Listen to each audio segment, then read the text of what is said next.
还不知道那个开荒的人在哪。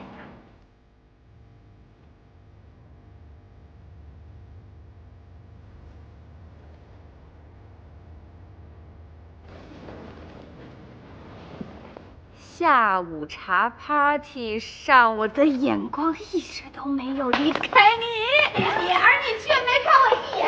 我把那个秘密告诉了艾玛，可是那个他那个到时候会问他。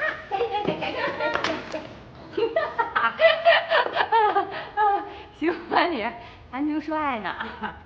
怎么了？我一黄花大闺女，我谈个恋爱怎么了？谁啊？他叫一个人。什么人？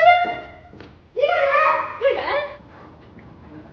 哎呦，他到底跟你说什么了？你什么意思？问你话呢？他到底跟你说了什么？你说不说？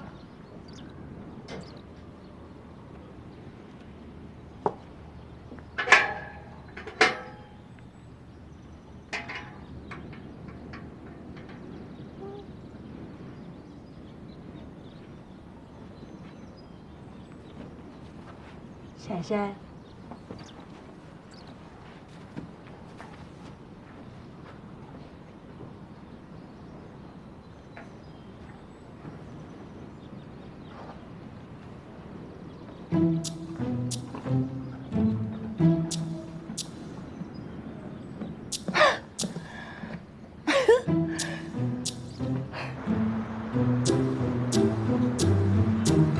雷小姐很守时吗？